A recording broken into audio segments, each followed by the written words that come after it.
There are no devils left in hell, the missionary said. They are all in Rwanda. Officials told to avoid calling Rwandan killings genocide. Vicious circle. Hate returns to haunt those who cradled it.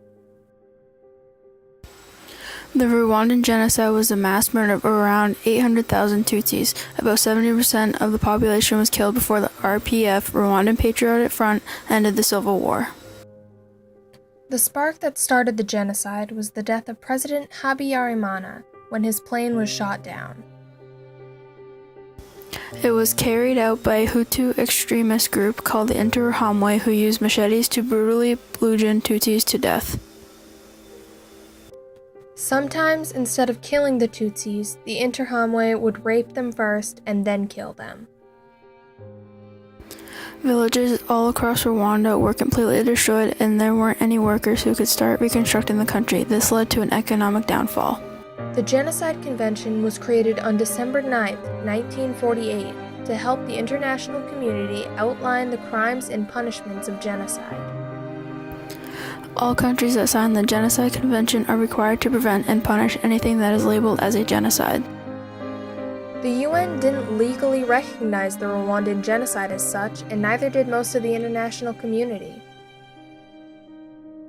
According to Article 1 of the Genocide Convention, if it isn't labeled as genocide, no one is required to do anything about it. Also, since none of the countries that signed the convention saw it as a genocide, they didn't call on the UN for help, which they could have done under Article 8. Article 2 of the Genocide Convention clearly defines what qualifies as a genocide. Killing or hurting people of one group is a genocide. The UN's mandate was not effective because it didn't allow peacekeepers to use force. In Rwanda, there were only a couple hundred well-equipped soldiers, and that was not enough. The peacekeepers were also not allowed to seize the weapons of the Interahamwe. The UN Secretary-General Kofi Annan realized after the genocide that there was more that he should or could have done to get support. The UN did not meet its obligations because the killing of all Tutsis is part of the definition of genocide.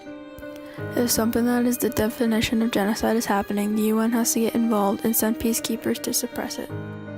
Countries that signed the Genocide Convention can call on the UN, but it isn't a necessary step to stop a genocide. No one wanted to label what was happening in Rwanda as a genocide, so when the UN's mandate was agreed upon, it didn't allow peacekeepers to use any force to even prevent it.